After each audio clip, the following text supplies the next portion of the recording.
Happy Friday, everybody, and welcome to another brand new episode of the John and Wendy Show. I am the John part of that equation, the outlaw John Rocha, joined as always by the better part of the equation, Wendy Lee. How are you, Wendy? Hey, I'm doing so good. You know, we got the Super Bowl this weekend, or if you're a fan of What We Do in the Shadow, the Superb Owl Party. I'm going to go ahead and throw myself a superb owl. I love that.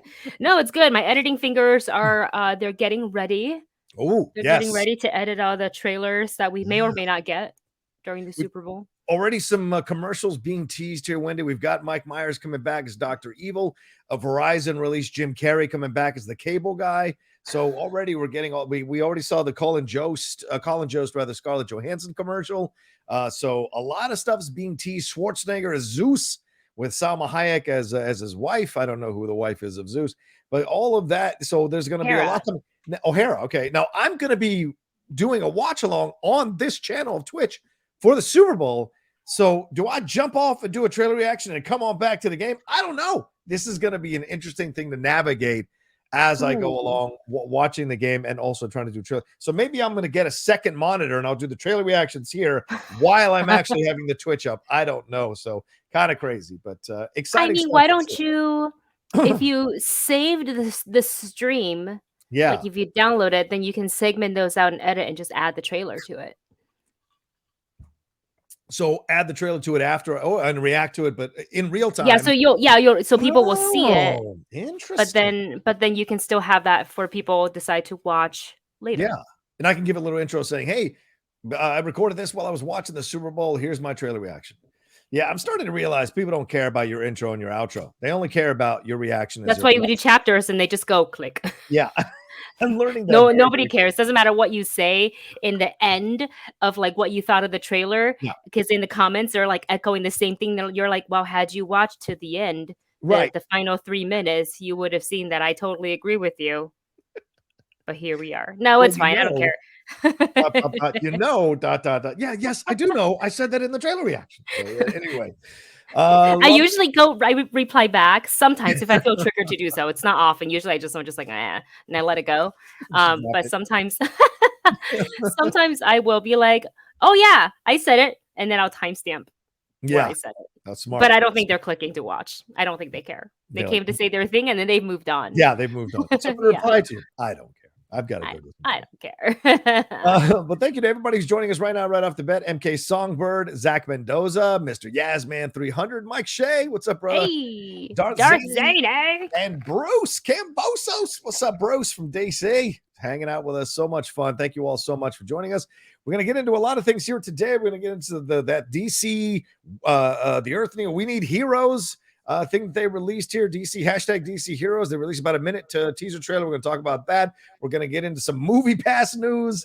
We're going to get into some lawsuit news going on in the world of entertainment. Talk about a couple of trailers, Jurassic World, Dominion, and the Adam Project, and Lightyear, and then do some K-pop corner stuff and what's trending. But we're also going to have an AMA during what's trending because not too much is trending right now. So we thought we'd open the door to you all sending in some questions. So as you're watching the show, drop a question in the chat, put AMA on it or #AMA. So I'll pick it out and I'll bring it up. And please remember the Streamlabs are open and send in your bits, send in your cheers, your supports for what we're doing here as well. All right, Wendy. Oh, yeah, right up there is the Streamlabs address. Right up there. Yes, Wendy's pointing.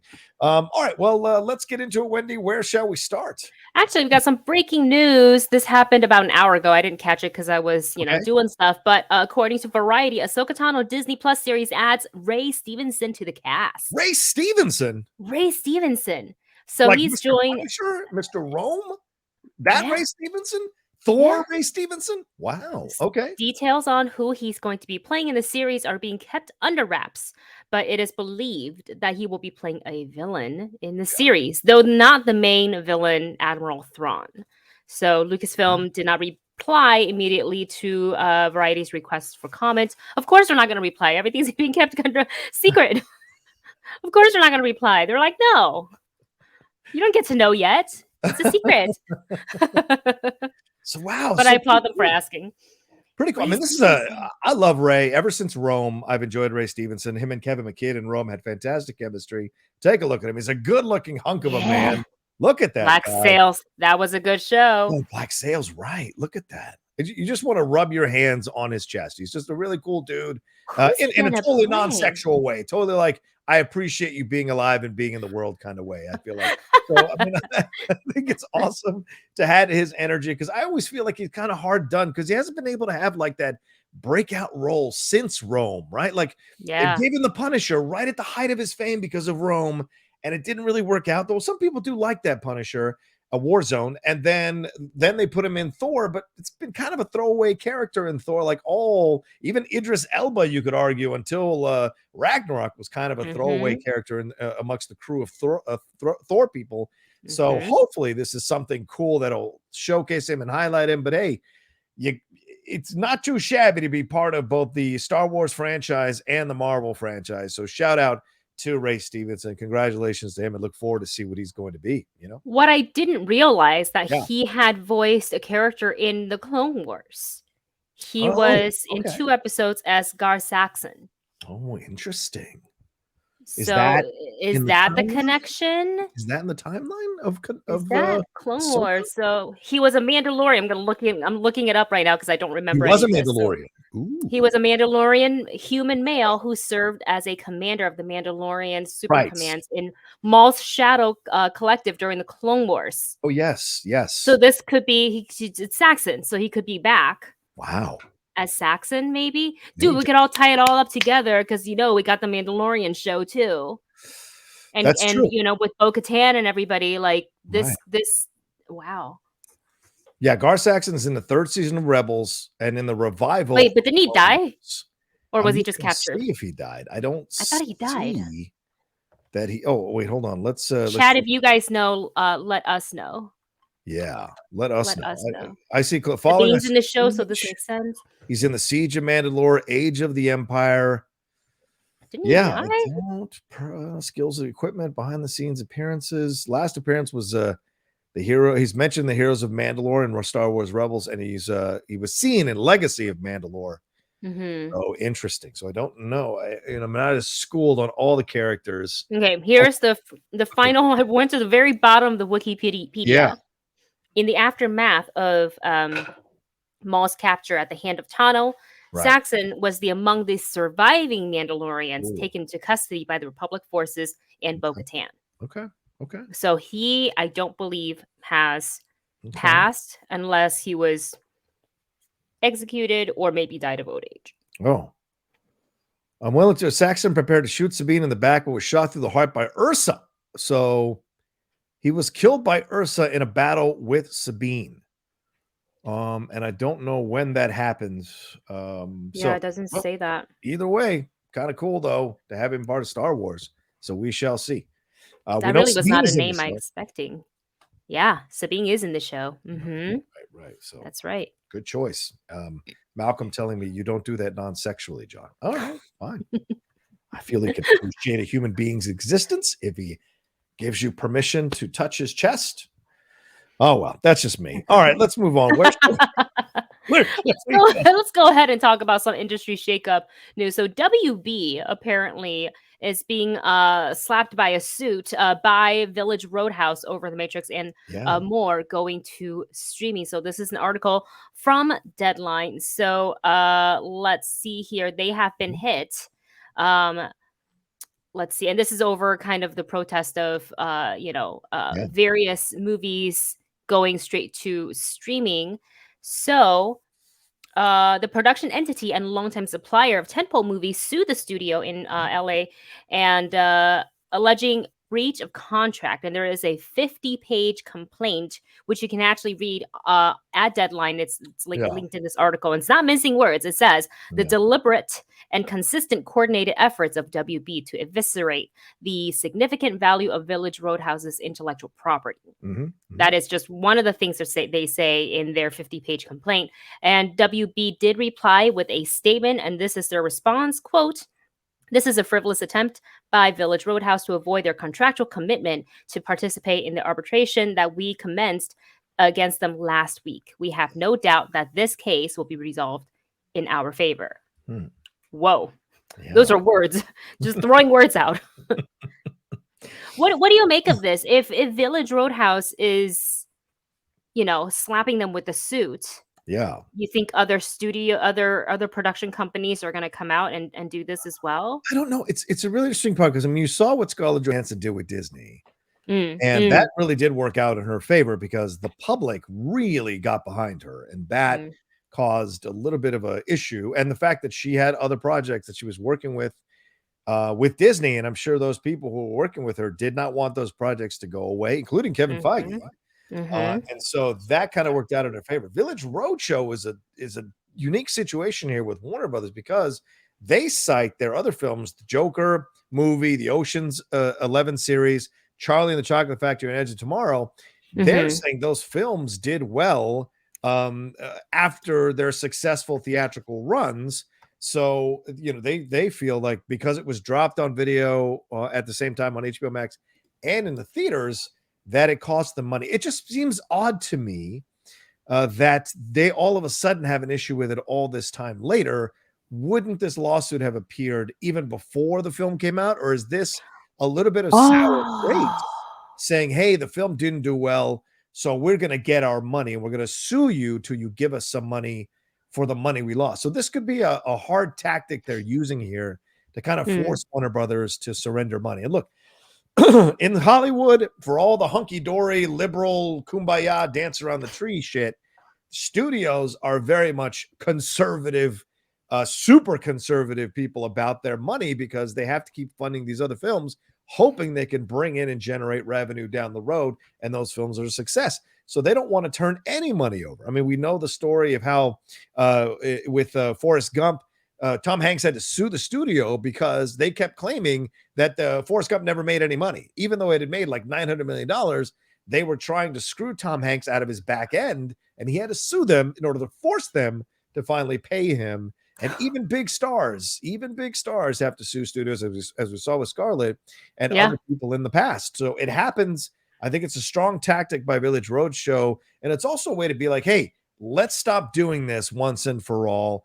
And we want to recoup some of our money. And we also want to stand for films being released in theaters. Some of Yeah. these smaller companies do have a strong agenda about trying to make sure theaters do not go away and films don't stop being screened in theaters exclusively for them. So, yeah, Yeah. tough situation for sure, but a lot of Yeah. money here at stake. Yeah. Yeah. Yeah. Yeah. I mean, I understand I think the thought process, especially like trying to pivot during the pandemic Yeah. where like there is no handbook Yeah. for us to, in case of emergency, break glass kind of a situation when it came to COVID and how to navigate this, because it's right off the beginning. There was no vaccine for this right away. There's, we're still finding out, I think, day to day, like the long-term effects Yeah. Yeah. from COVID, and depending on how, and every person is different.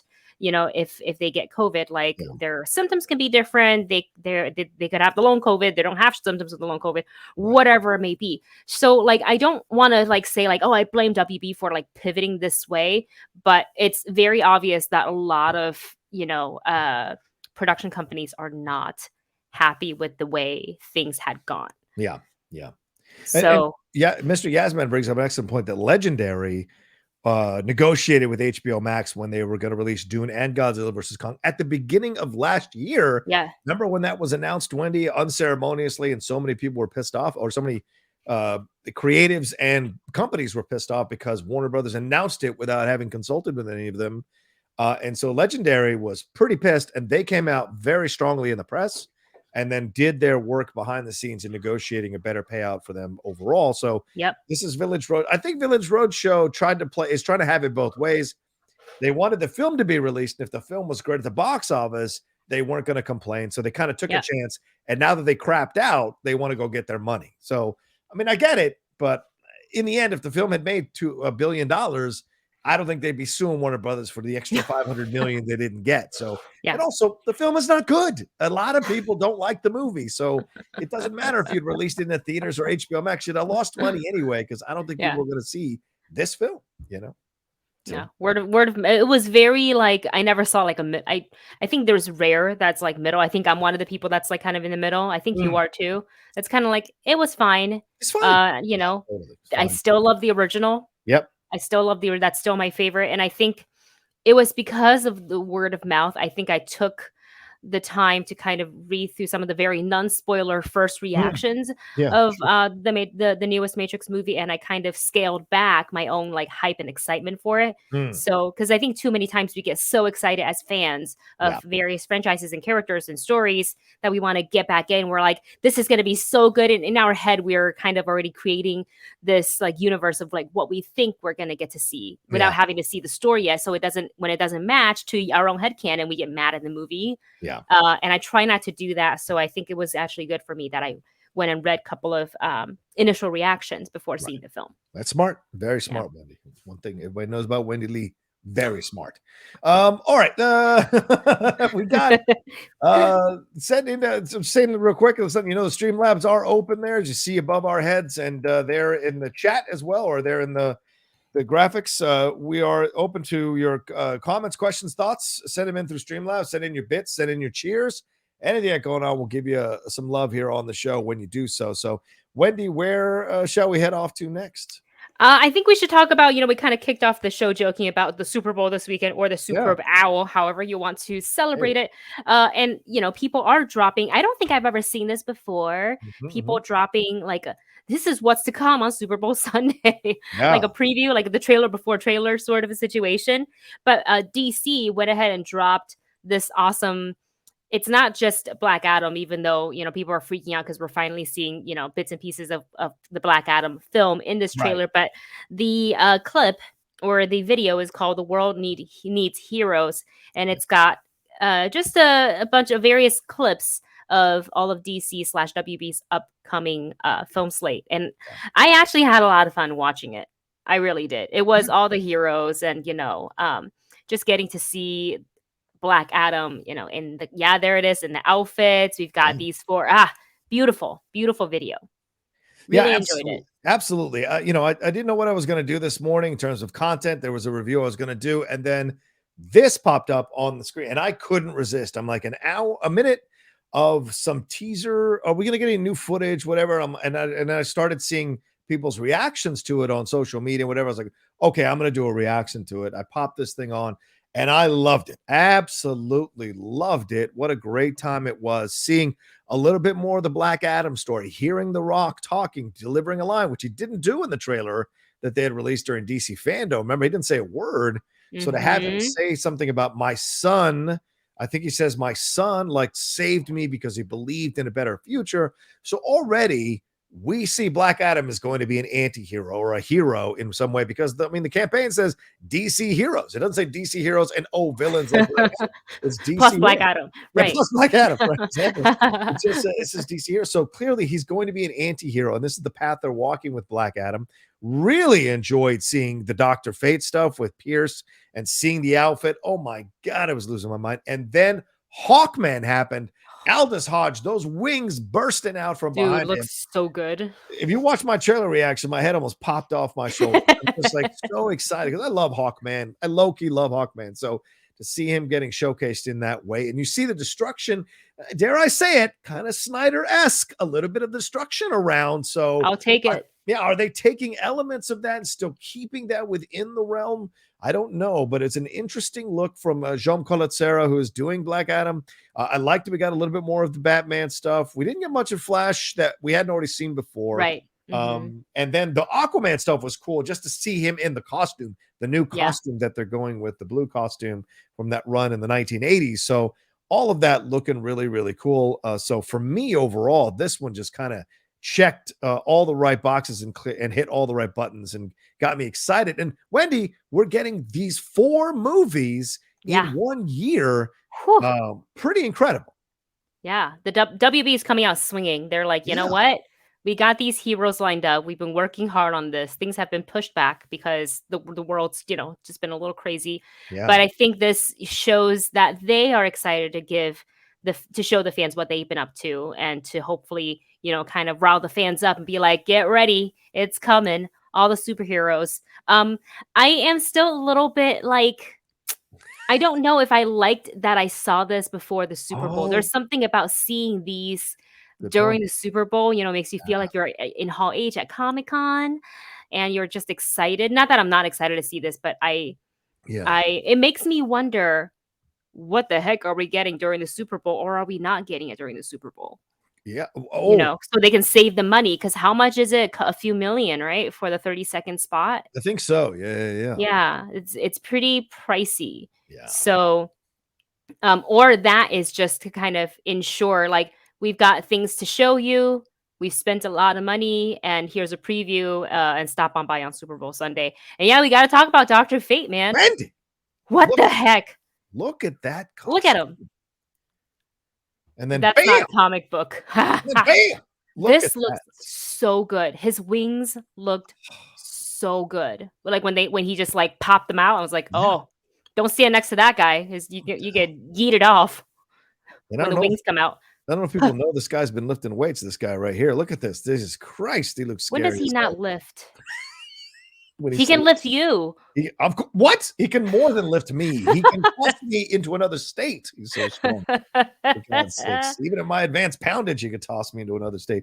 But I think the entire look of this all looks great, and it's very exciting to see. And are we supposed to get all of these trailers during Super Bowl Sunday? I sure hope the so. rumor? I don't want a mashup. Now I want individual. I mean, I don't know. But now with the way they Yes. did it, I don't want just like, oh, you've seen this, you're gonna see it again, but extended. It's like, no, I want a spot for Aquaman, for Flash, for Black Adam, Yeah. and for is that it? Aquaman, Black Adam, and Batman. Even though I know Even Batman's there's coming out real soon, so I'm kind of okay with not Flash. seeing more Batmans. Oh, and then Flash. Right. Yes. Right. Yeah. I Yeah. mean, I've seen enough Flash. I'm good for now. And Batman, you're right. We've seen TV spots. We've seen so many things. I'm just kind of done with seeing any more from the Batman. And we just got our IMAX tickets, the group of us. Oh, good. So we're going to go see it. 47 friends. Hopefully both of us will get screenings ahead of time. But yeah, I mean, like just in case. WB doesn't invite me to stuff, okay? What? Not really. I have to reach out. I have to reach out for it. Yeah, it's weird. Yeah. I have to talk with them. Yeah. For God's sakes. And it's not always a guarantee. Yeah, we're people of color, for God's sakes. You need to put us in these things, for God's sake. So don't make me get angry. I'm going to show up again. But yeah, I mean, this is exciting stuff, and I really enjoyed it. And so we'll see how much more we're going to get, because we also got shots of Atom Smasher in there running through. Noah Centineo would look really good. We saw Cyclone in there. We saw her in there. I thought we saw Isis, maybe not. I'm not sure. But overall, great stuff from the Black Adam movie, at least, to get you excited. Plus, the ships. What are the ships into the snow? Is that connected to the Fortress of Solitude? Is that an illusion of Superman? I don't know. I don't know. But there's a lot there that I really enjoyed exploring. So, yeah, big time. Exciting. It's a good time to be a fan. That's all I got to say. It doesn't matter if you're into Marvel, DC, Star Wars, whatever. Like, we're getting so much good stuff. Like, I feel vindicated in a way. Like, you know, when you get made fun of back in the, you know, when you wear like a superhero t-shirt to school. Oh, you like Batman and you like Wonder Woman. I was like, what's wrong with that? You like anime. Yeah, you kids nowadays. Now look at it. You have it easy, you kids nowadays. Back when Wendy and I were kids, and Wendy being younger than me, it was the nerds were getting beat up by the cool kids. Now the nerds Star Wars. Yeah. Yeah. That Hawkman. Hawkman. That's original. Hawkman. Yeah. Shut up. Look at them. Nerd Look at it now. Nerd rage. Mr. Yasman saying they didn't use padding for the Rock costume, if I'm not mistaken. No, they didn't use padding. Can you imagine if they put pad on his pads of muscles, his natural pads of muscles? You're not big enough. What?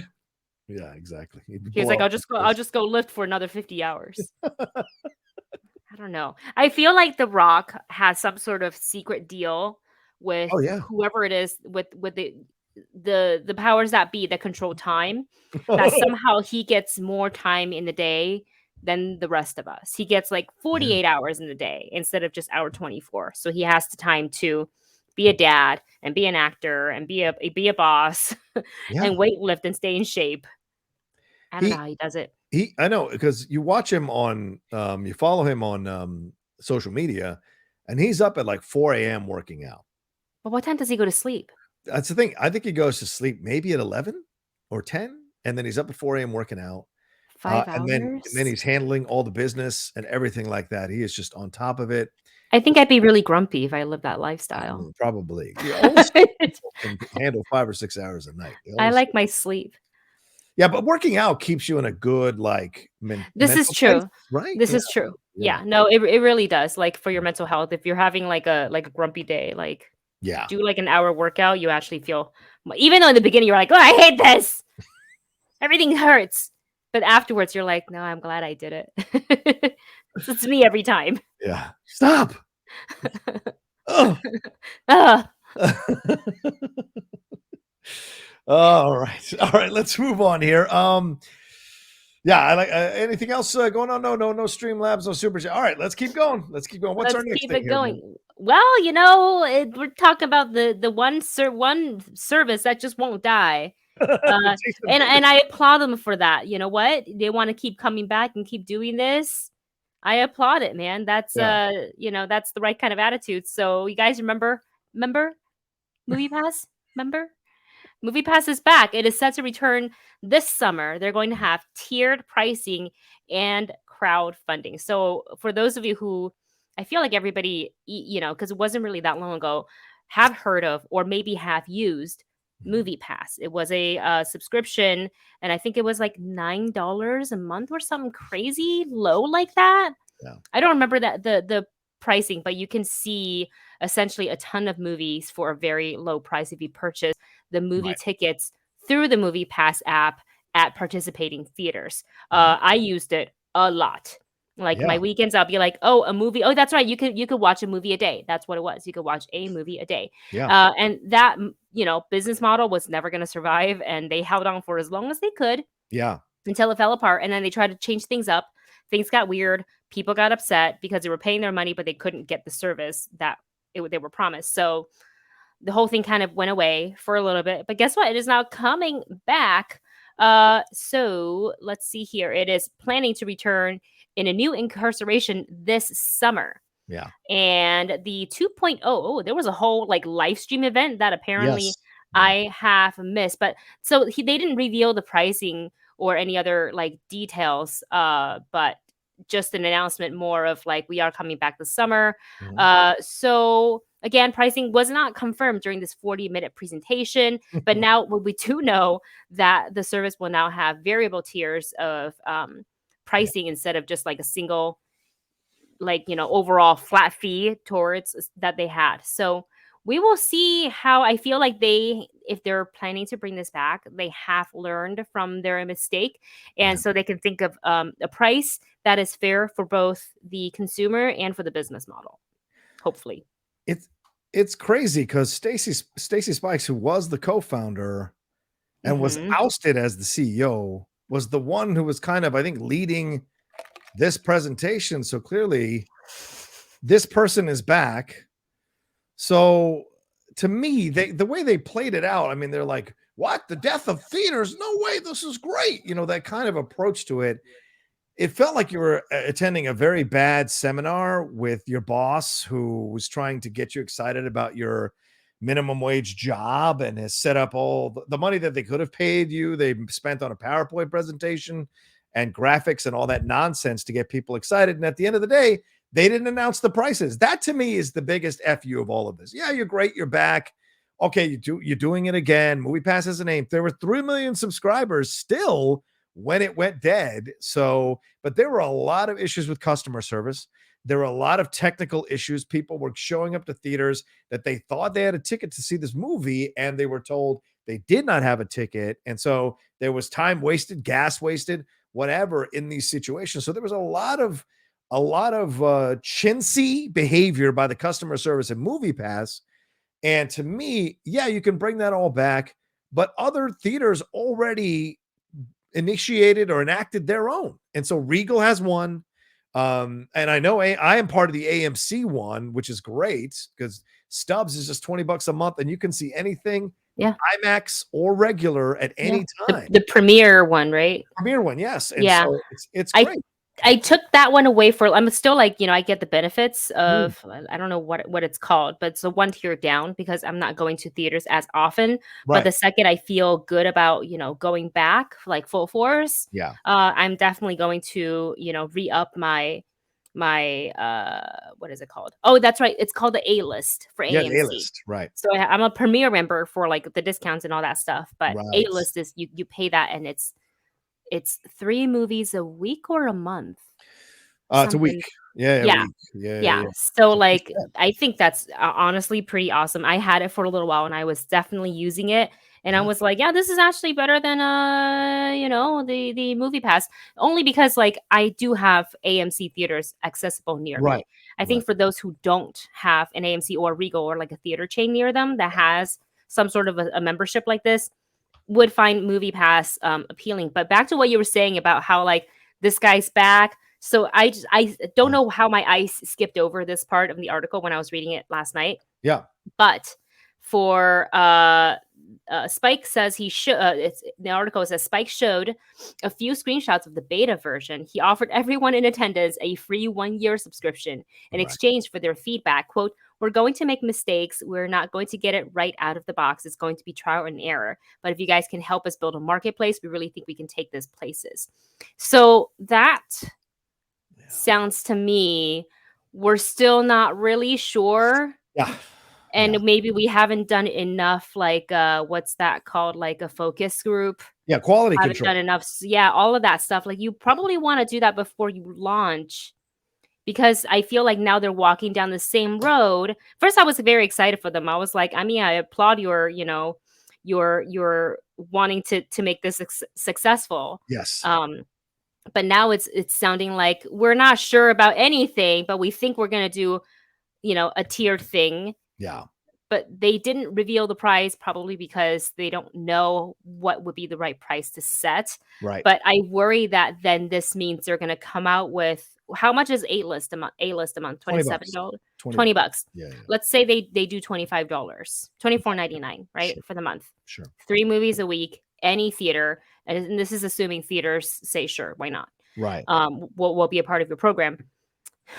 Later down the line, they're gonna say this isn't working Right. out for us again, and then they change it, and it's gonna be a whole another wave of backlash Yeah. for a movie pass if they don't get this right. So I feel like them right kind of saying it up top, like we're not gonna get it right out of the box. I think it's kind of giving themselves like a little disclaimer of Yeah. like, just FYI, it's like, well, then I'm not signing up first. You sign up first then. Someone else be the guinea pigs. I don't want to do Yeah, it well, first. and it feels like they're turning the people into their own free quality control.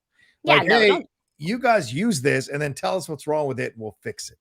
And it's like, no, that's kind of part of the business expenses that you have quality control to make sure an app works well. So many apps are immediately killed because they don't do enough quality control ahead of time.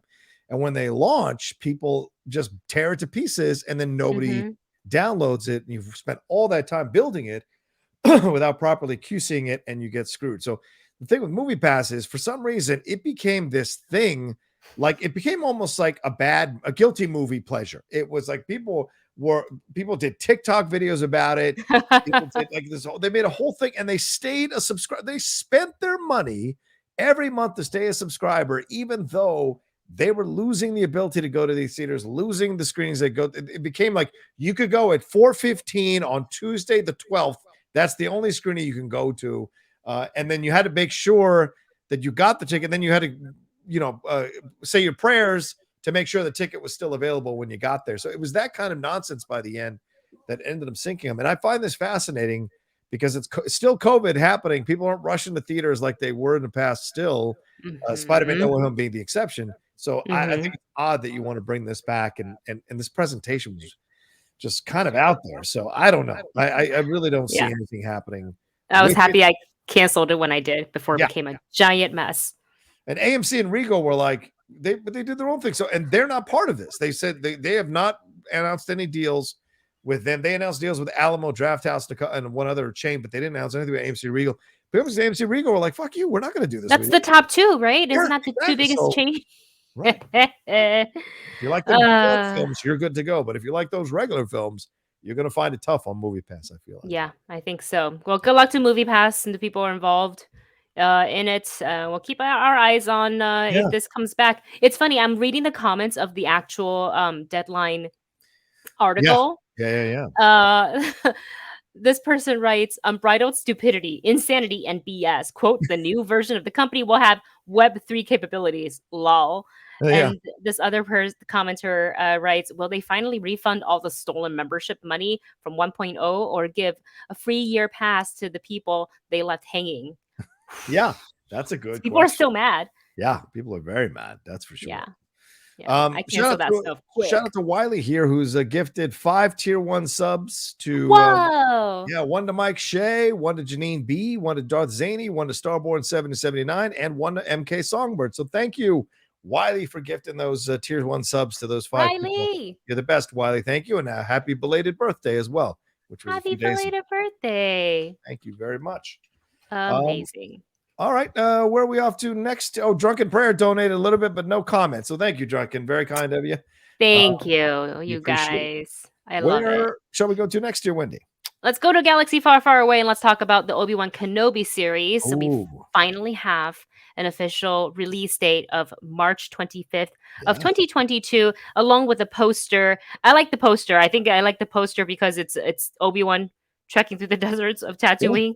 Which fits the vibe of exactly what, sets the tone of where the show is going to be. And they also revealed that, let's see, who is coming back, who is a part of the, I just got to scroll down to the, here we go. So we know Hayden Christensen is coming back to be in the role of Darth Vader. We have Moses Ingram, Joe Edgerton, Bonnie, how do you say her last name? Bonnie Piesse, PC, Kumail Nanjiani, Indira Marva was not a name I was expecting, but I'm very happy to hear. Rupert Friend, absolutely.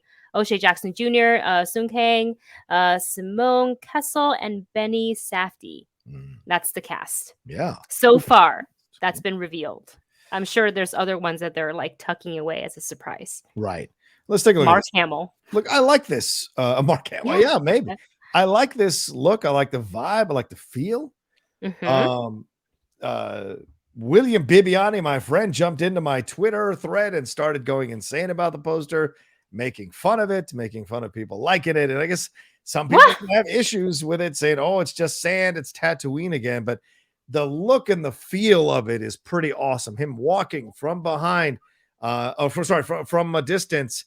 It's got that kind of samurai vibe to it, lone gunman vibe to it, which I really appreciate. The 2 suns in the back there. And of course, the sand itself. And let me tell you about sand. Sand can have a personality, ladies and gentlemen. All right. And seeing the sand as kind of, how can I say this, moving as it is, shows you that there's some drama and some tension coming. So I thought it was a fantastic poster. Plus, there's a lightsaber in there that some people caught that might be alluding to something as well. So very, very interesting stuff that we're going to be seeing here. And it's a great shot of Ewan McGregor walking. I love it. I thought it was a damn good poster. Yeah, I like it. Right after the finale dropped of Boba Fett, that poster came out like 3 hours later. So great stuff. I'm excited. Isn't it? We're finally getting it. This is Deborah Chow is involved in this one. So it makes me just super happy. Who knows what and who we're going to get to see in this series, honestly. True. Very, very true. Very true. It's so good. May 25th. I think this coordinates with Star Wars Celebration. Okay. So I think that makes sense to me. If it is indeed, I'm going to look it up really quickly. Yeah, May 25th, 2022 is the same date as Star Wars Episode A New Hope was released in 1977. Oh, that's right. And it will debut the night before Star Wars Celebration in Anaheim, California. So Ewan McGregor is definitely coming to the they're gonna have a whole panel. I think the cast, Ewan, Hayden, all of them are gonna be on stage. At least those two, at the very minimal. Right. They'll have those two on stage if it's still happening in person, which it should be, because they keep pushing it back. Is it already have they already sold the tickets for it? Is it already done? Tickets are on sale. I don't know if you can still get some. I'm pretty sure, because people were able to transfer. What? You think it's not on sale yet? Let's see. No, I can't imagine there would be any left. Oh yeah, any left? Probably not. In fact, I just tried to go to the thing here. Let's see. Is there any kind of May 26th through May 29th? Current ticket holders that wish to keep their existing tickets will have their order automatically transferred to the new event dates and will receive a new confirmation email. Mm-hmm. And You that's know, I that's don't know if the tickets are on sale. yeah, I don't think maybe they're on sale. I So can't imagine though there would be enough yeah, because everybody's transferred their tickets from years past true. to this one. So, and it's coming up. So if they're going to start selling tickets, they probably have already done it. I think the I Geek feel Buddy like I should feel do like a it's show. done. Can I do a show? The Geek Buddy should do a Star Wars show there with Laura. That'd be fun. Can you fan panels join our fan tables? Have us a fan panel, whether you're a panelist or return. Okay, all right, let's see what happens. Whoa. As if I got enough to do. Let's add that to the mix. So I appreciate it. Yeah, let's do it. Let's do it. Interesting. Yeah, Momra asks, Disney not announcing James Earl Jones. Do you think this means they've recasted another voice actor? Seems like an obvious name to the list to be included. So it makes me think this is the case. Who would it be? Someone from the animated series. And does this bother you? And thank you for the cheers, Mumra. 25 cheers. Appreciate it. Wendy, what do you think about this? Interesting. I think they're focusing on maybe a younger Vader at this point. Yes, right.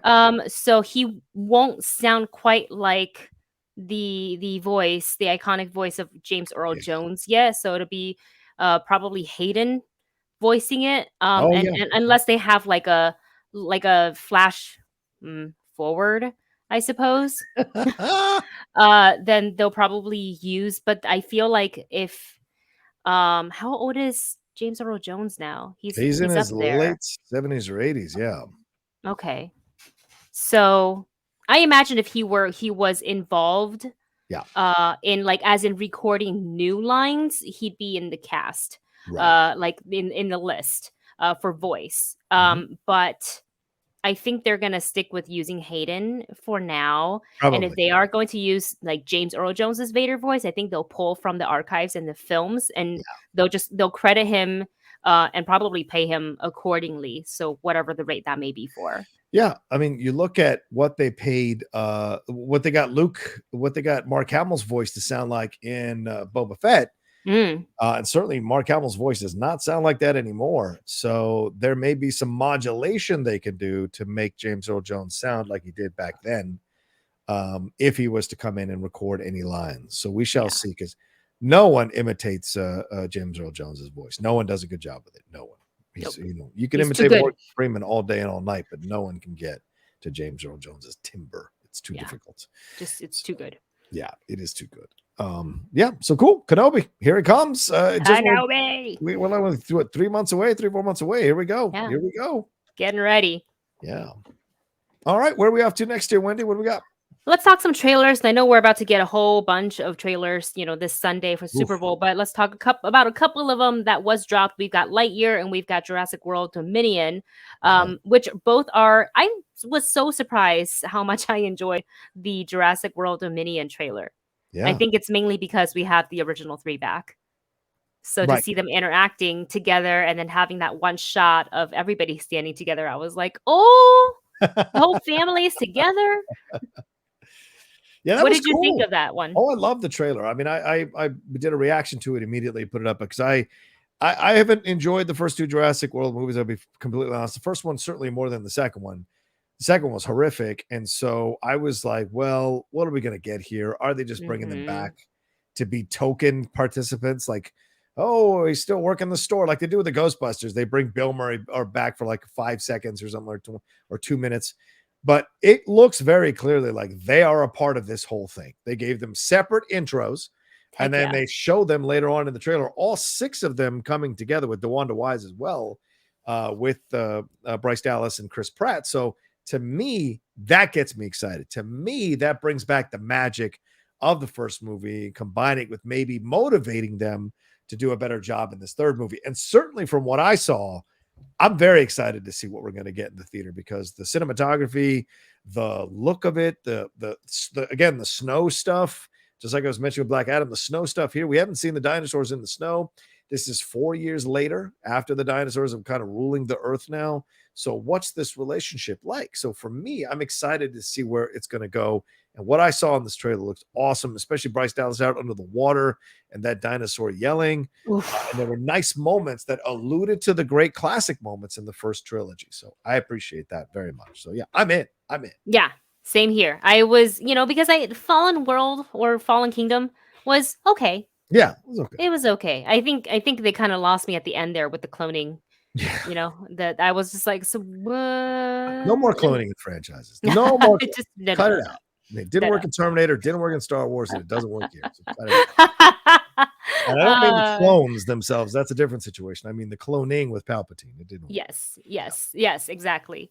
So yeah, but I watching this trailer didn't give me any sense of that. I'm just happy to see, the new cast of this saga, the original cast, and all the dinosaurs, the feather dinosaurs. Yeah. And that scene where that kind of sea creature dinosaur is attacking that deadliest cat ship. I'm all for it. I'm all for it, Wendy. I'm all for it. It's amazing. And then we got Lightyear as well as a trailer.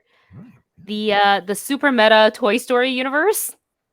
I guess, it's going to be the origin of how, I guess, the original Buzz Lightyear and the story that inspired the Buzz Lightyear toy, voiced by Chris Evans, which I find very impressive because I don't really hear Chris Evans in the trailer. I think he really tried to match like what Tim Allen has done for Buzz, and slightly make it his own, but there's still, you can still connect that. Yes, this is definitely like the character or the person that inspired the toy. So as a big Toy Story fan, as a fan of Pixar stuff, I'm in. Like the second they announced it, I was like, I don't know if we need it. And then I saw one look at it. I was like, yeah, okay, I need it. I'm going to go and get a ticket for this one immediately. What I liked was that it's Toy Story. So it's obviously aimed, family friendly sort of a film. Right. But the trailer had a lot of dark moments. Yes. They're looking very scary. Yeah. It's space adventure. And then we get Socks, the robotic cat. Yeah, there is. Yeah, Socks. Yeah. That can make white noises for you when you go to sleep. I'm ready to see these in Disney parks, like the merchandise of Socks. Can't you see it? Oh, totally. 100%. It's gonna happen. 100%. I might buy one when they eventually come out with it. Who knows? Yeah, I'm done. I love the trailer. I thought it was really great. And the guys had to school me and the Geek Buddies about the whole thing here, that this person never actually existed in real life. I didn't know that. So the Lightyear thing that we're seeing is a trailer for the movie that the toy is based on, but this person actually never existed in real life. So that threw me off because I thought that he was a real astronaut. Yeah, and that they created Buzz Lightyear off this guy's memory, as we tend to do as human beings. So I thought that's what they did, but no, it's a whole. So this is the movie that everyone else saw in the Toy Story universe. So we are Andy in the movie theater. Yeah, we're basically Andy. Yes, we're Andy, and then when we come out, we're all gonna go into after you exit the El Cap and you go into the Disney fountain shop, and then you just buy all the Buzz Lightyear toys and some chocolate. I do in a Ghirardelli. Don't you miss it? It's great. I do. There are elements of LA I miss. There are elements of LA. Certainly, El Cap is great. I love the El Cap. But yeah, and also you mentioned the dark stuff, Wendy.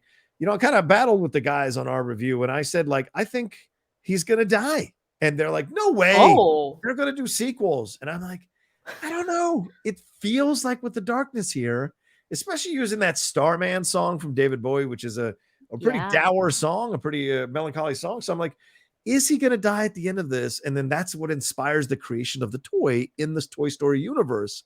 I don't know. So I'm just throwing it out there. But Michael thinks I'm crazy. Shannon thinks I'm crazy. They're both like, no. They're going to do multiple sequels. And I'm like, all right, I'm just throwing it out there. So we'll see. I feel like if we're going into like the Toy Story meta world, they would make it, maybe they make it look like, he didn't make it, but they could also have like Lightyear, the movie, and then it'll talk about his comeback, and then they will turn it into like TV series, kind of like how we see things now. Yeah, like The Martian. He becomes like The Martian, hiding out on a planet trying to survive. Yeah. Trying to come back. Yeah. Mumra sent in some cheers here. Thank you, Mumra. Some bits. He said, unlike the Star Wars sequel trilogy, they gave us all the legacy characters in the scene together right there in the trailers. Talk about Jurassic World Dominion. They get major bonus points for that alone. So this makes me excited for Dominion. Yeah, no lie, Mumra. You're absolutely right about that. Yeah. Yeah. I'm hearing a lot of rumors they might bring them back in a CGI way, and I don't know how people would feel about that. We For saw Star Wars? CGI Leia, CGI Luke, or a deep fake Luke, a deep fake Leia, and a deep fake Solo. I don't know if people would be down with that. So it works for Jurassic World Dominion because all those actors exist in real alive. Life. You're right. Yeah, are alive. I think people are still a little touchy about Carrie Fisher. And I know it's been a couple of years, but I still really do think that it's too soon. Will it be done eventually? Yeah, probably. But I think we're all just still waiting for a little bit longer. It really does feel like it's too soon. Oh my gosh. And I had this one person comment, I think it was during Pop Council, like, because we were talking about The Mandalorian and how we talked about literally episode 5 and episode 6 was just like chock full of, especially episode 6, chock full of a lot of appearances. Right. And they certainly, have that deep fake de-aging technology on Luke to make it look like Luke, just so he fits in the time frame. And it looks really, really fantastic. And they're like, oh, the commenter was like, so you're okay with actors losing jobs and they're not going to get paid? And I was like, you think Mark Hamill's not getting paid for this? You really tell me you don't know anything about the entertainment industry without telling me you don't know anything about the entertainment industry. How dare you literally think that it's taking jobs away from actors, especially once as established as Mark Hamill. He has to get, like, yes, you sign a contract, your likeness and all of that, but I don't think Mark Hamill is like, yeah, sure, I'll have my character that I made famous in this show that you're making tons of money off for free. Yeah. It's a good point. It's a good, it's an excellent point. Yeah. I was like, I didn't even respond. I was like, I freaking can. Like, you've already got your mind made up. You're obviously don't know anything. And you just want to you just want to just be loud about it. Here, go be. I couldn't. I just ignored it. It's a fair point. All right. Yeah. Deep fake is fine in small doses. I agree. Cyber_James. I agree. Small doses. Small doses are okay. The way they used it was fine. Yeah. Was fine. Yeah. Exactly. Yeah. That's the way. And as long as it's cohesive for the story and not trying to poke fun and like, damaging for a character or disrespectful sort of a way, like that's fine. For someone's employment. You're right. You're absolutely right. I agree with you. All right, let's move on to our next thing, Wendy. What do we got? I'm gonna do a little K-pop corner really quick. We had BlackPink Rose's birthday just yesterday. I'm wearing my BlackPink shirt today. So even though it's her birthday, she's giving the Blinks, the fans, a bunch of treats on her own personal YouTube channel. She did a cover of Coldplay's Viva la Vida on her YouTube channel. And what I really like is you can just tell how much Rose enjoys making music and having music being part of her life, because it was just her friend who was a guitarist who was also part of the Black Label company. His name is Loren Rolen, and just with a guitar, it's just her and a microphone and a guitar singing. It was very raw, and I loved it. And she actually, I think there were a couple of covers that she worked on that she released on her birthday. So you guys go ahead and check that out. Just go to YouTube, type in Rose BlackPink, and I'm sure it'll pop up right there. It is for you. It's just her with the mic. She's looking at the lyrics on her phone. That is Loren. That's in their YG studio. She sounds beautiful. That's awesome. I can only do 6 seconds. Yeah. Don't get banned. And at least you didn't play the sound. I don't fuck with the K-pop. No. They'll come get you. That's right. Stay out of it. Yeah. And since we're on the topic of YG, which is the same company that BlackPink is under, the K-pop group Big Bang, they're making their official comeback this year. Wow. So Big Bang is like, I think, first generation K-pop, maybe second generation, but I want to say first generation. They're one of the first male K-pop groups that I started to follow. Yeah. So their plan is, they were debuted in 2006. They went on break in 2018 because, in South Korea, they have to enlist for 2-year military service. Right. So after that, They were going to have a comeback actually, I think 2 years ago at Coachella. Okay. And obviously it didn't happen because of COVID. Right. And there was a huge controversy with the youngest member of that group who then just retired. And he is like, he apologized publicly Yeah. to all of South Korea and was like, I'm leaving. He terminated his contract. But we also have one of the main rappers, Top. He has also ended his exclusive contract with the company, which, like, I mean, if you've been with the company since 2006, you may want to move on and do other things. But the company is still going to, even though he's not, really exclusively under them, he's still going to able to have appearances in a schedule with the group Big Bang. So I think for the comeback, you'll still see him, performing with them. And that's it. I am very excited for this. I can't wait. Some of their songs, if you want to look into it, Rocha, there's a song called Fantastic Baby. There's a song called Bang Bang Bang. And I'll text you the other ones because I can't think of the name. But they're older, but they're still bangers today. Right. Like I still Good Boy is the other one. That's a good song. Okay. I'll send you the dance practice video for that because it's so good. It's a workout. It's a workout type of a song. Like if you want to, I love it. Put it in your iPod or iTunes or whatever. Yeah. Yeah. I like this one from Logal. No, I just hopped out of Twitter for Twitch. Why do K-pop people follow me everywhere? We're everywhere. We're everywhere. I love it. Resistance is futile. Yeah. All right. What's the next one? One last thing for K-pop Corner. This is K content, but the co-stars of Crash Landing on You have announced their engagement. Okay. So, and you could kind of tell. I felt like when I was watching, kind of behind the scene of the two of them, they're the two leads in the show. I saw the chemistry, and I was like, that's like there's an undeniable, attractive chemistry between the two of them. And they're just super adorable, and they had started dating, but with Korea, like no one can date, everything's super private, nobody can date, everybody's got to be single, everything's in secret. But they came out and they announced their engagement, and I hope that the netizens are just happy for them and we can celebrate. And let's not give them like the Hyuna Edon treatment. Let's just let them be happy and let them be adults, for God's sakes. For God's sakes. They are adults, for God's sakes. Yeah, they're grown. Yeah. The grown-ass man, live. Dog. It's a grown-ass man. Yeah. Very happy for them. First, respect. Logal says, you are wholesome. I'm going to log off, but I followed you. All right, Logal. Aw, thanks. It's only a small part of the show, brother. There's other stuff on the show, for God's sake. All right. Let's. So he's like, K-pop Quarter. Like, what is this?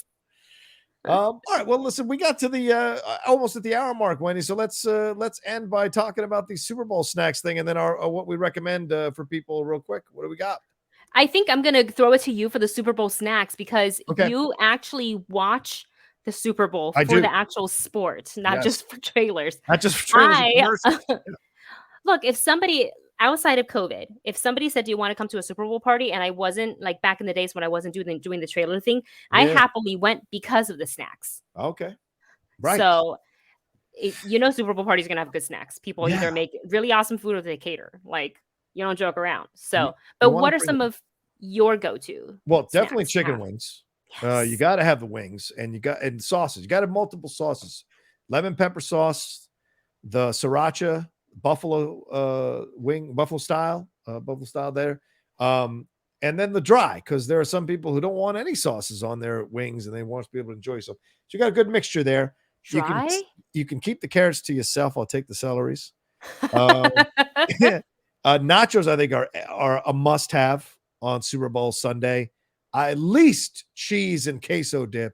I mean, queso dip for chips, but you got to have nachos. Get some of that. It don't take you that long to make shredded beef, for God's sakes. So throw that on there with a little bit of, it's real easy to make nachos. It is real easy to make nachos. So it's not that big of a deal. Unless you want to toast the chips, then you're getting all fancy in Beverly Hills. But other than that, it should be fine. What else? Snacks. What else do we get? Snacks. Cheetos. Oh yeah, sure. Go ahead. Cheetos. What do you think? Or Takis. Yeah. I usually do go for the wings. I pick carrots usually over celery. I'm the other way around. Okay. With a lot of ranch. Right. Ranch on the side of Go ahead. Carrots. Rachel's respect that. I respect the game. Darth Zaney saying pizza's a snack. Well, what's your meal if pizza is your snack, Darth? What are you getting for your meal? A For ribeye God's steak. Steak, yeah. It's got to be the When you celebrate the win, your team's win, you're like, steak. In the old days, back when I could process food in my 20s and 30s, usually on playoff Sunday, it's or playoff Saturday, playoff Sunday, whatever it is. In the end of it's always a 2-liter Coke or Pepsi and a large pizza. And I split half for the lunch for the first game, half for the dinner. That's basically your whole day of eating. It's terrible what men do to their bodies. And now at this age, I can't do any of that. So Really? it's just Not you even can't. for just one day? Man, You'll suffer the next few days. like 4 pieces of pizza is the most I can eat off of Pizza Hut pizza now. 4. That's Really? it.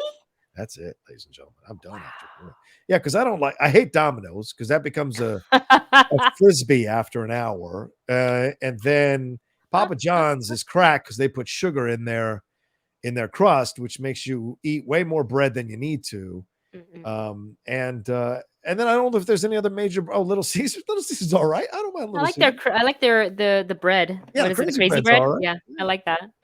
Pizza. I dig it. Pizza. But $5. Pizza Hut's my number one though. It can't be beat. Pizza Hut. I love pizza. Pizza's shawarma great. pizza. What? Shawarma pizza? That's the thing. I want it. What? I want it. What? Okay. Ooh. I'm gonna look for it now. Shawarma pizza. Shawarma pizza. Yeah. Fair Do enough. people generally grill for? They don't, right? Because you want to watch the game, so you Depends can't on how many unless you're. people you have. Depends on- Okay. Sometimes you grill at the beginning, so you have a tailgate before Mhm. the game. Then you watch the game, and at halftime, depending on whether you want to watch the halftime show or not, because usually it's a half-hour halftime. Yeah. You're grilling again. So Okay. for a second round of food, Yeah. that's what I've been to. Because the grill's already kind of semi-hot, so by the time you fire it back up again, you're able It'd to be make okay. some food. Yeah, you're okay during the halftime break. Yeah, Nice. yeah, I'm Yeah. doing dogs. Yeah. Now I want all that food. I haven't had chicken wings in a long time. It feels like It's been a while.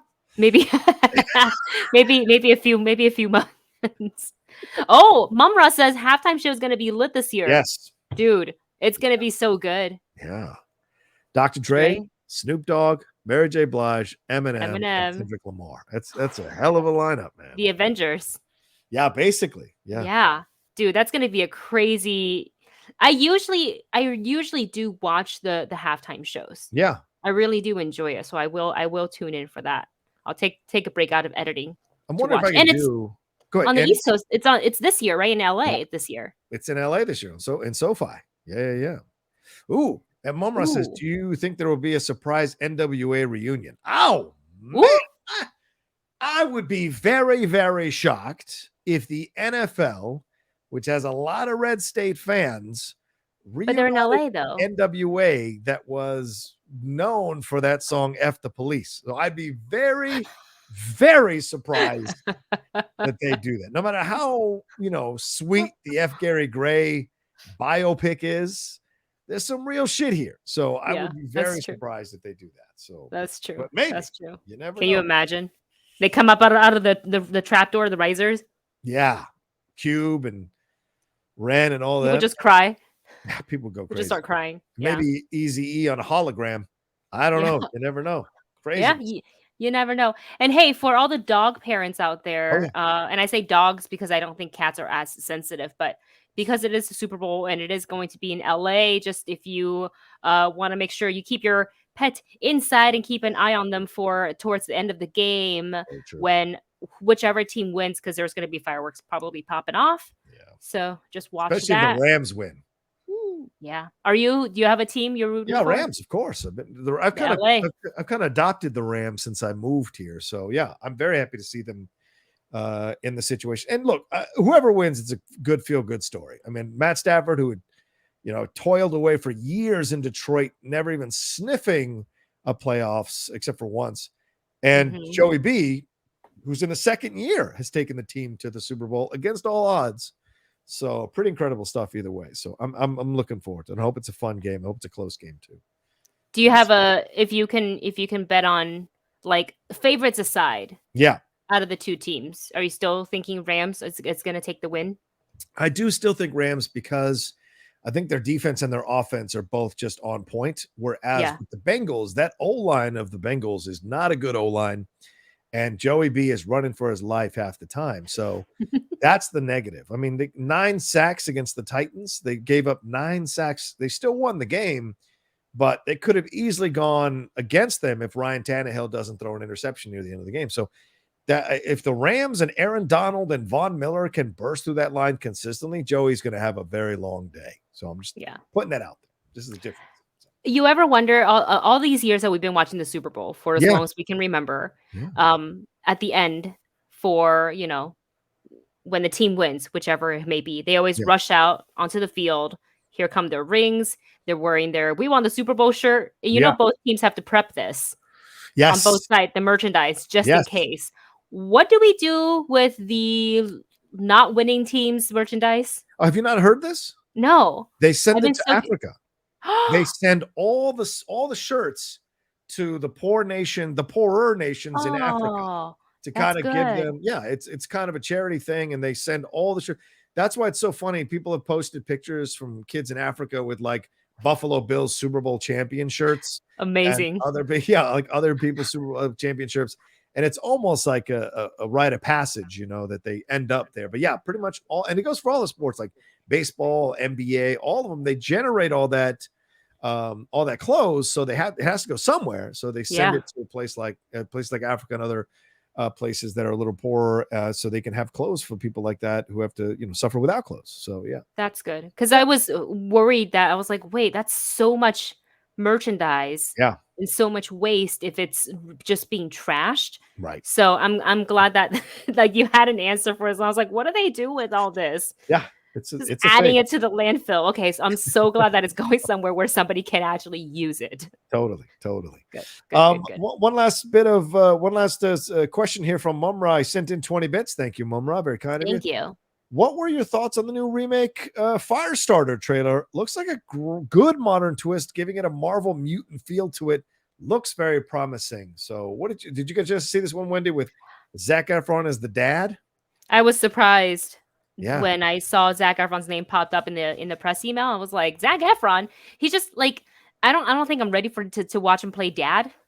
I was just going to say, Wendy, seems so young. He's a dad. He's a dad now. From high school, he's a dad now. He's a dad now. I thought it was long before time. Like it was eventually they were going to remake Firestarter. I do like the young girl that they cast. Yes, she does give me a lot of Drew Barrymore vibes. Yeah. So it's been a while since I've even watched the original Firestarter. Like I think I was in Taiwan when I watched it. When did that movie come out? The Drew Barrymore one? Yeah. 1980, I think, is when it came out. Okay, so in 1984. Right. I was 3 years old. Maybe it was. Oh, was it 84? Okay. Yeah. So, I didn't watch it until maybe I was like 7 or 8 then, because that's probably too scary for. Well, at 3, I wouldn't have understood. But I do remember watching it in Taiwan, not really understanding it. My dad was like, "This is such a cool movie," and so like I watched it, and then naturally he got in trouble with my mom. It's like, "What are you showing her this for?" He's like, "Well, it's a good movie." Says the woman who sat me down and say, "Do you want to watch it, the TV show?" Oh my gosh! Wow. My fear of clowns came from that.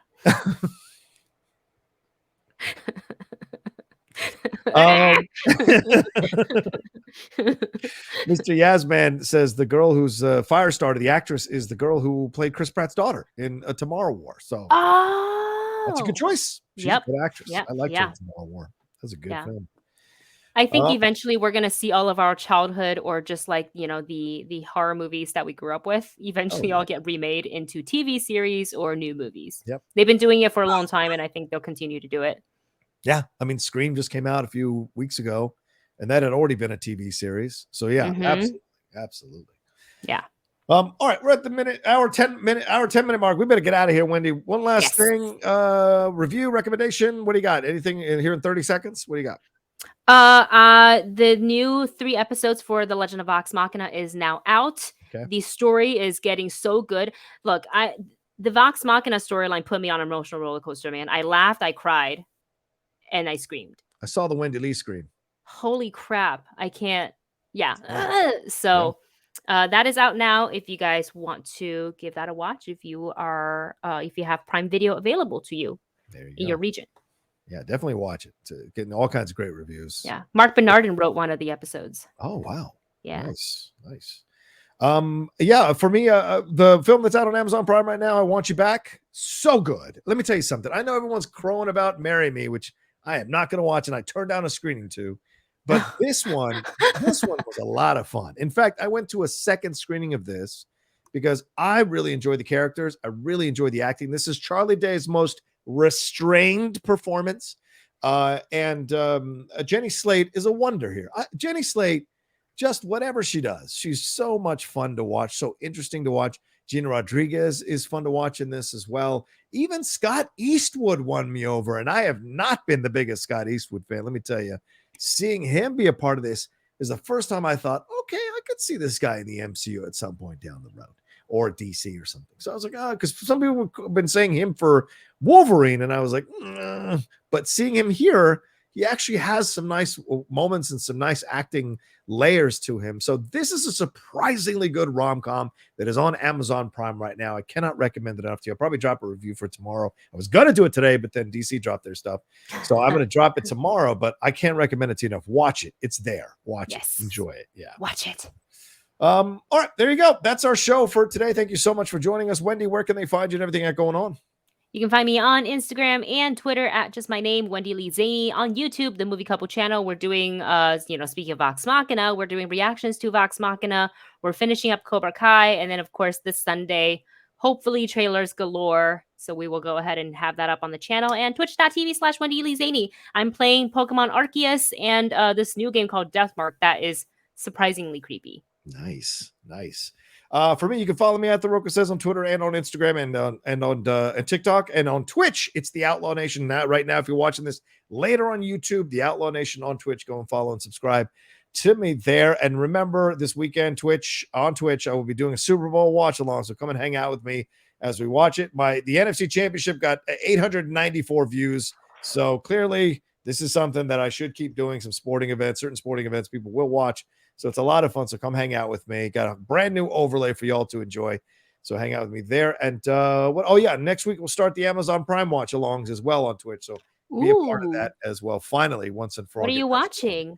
Was it a surprise? Theme. Everything's a theme. Like Action Movie Mondays, Comedy Tuesdays, Western Wednesdays, or War Wednesdays, Sci-Fi Saturdays, Samurai Saturdays. So just messing around. Yeah, just finding a couple hours in the day. Oh, yes. And watch Reacher as well. Good point, Mumra. I finished Reacher yesterday. Woo, it's an interesting show for sure, but it was good. I heard people were mad that it's not Tom Cruise. What? Why? This is the guy. He actually looks like the guy in the books. Tom Cruise does not. So there's the difference. This is the actual Reacher from the books. But all right, you guys are awesome. Thank you so much. We love you madly. Don't forget, in about 40 minutes, I will be going live on my YouTube channel for our episode 7 spoiler review breakdown for the Geek Buddy, for Boba Fett with the Geek Buddies and Laura Kelly. You guys are awesome. Take care of yourselves. Be well. We'll talk to you next time with another brand new episode here of the John and Wendy Show. Woo!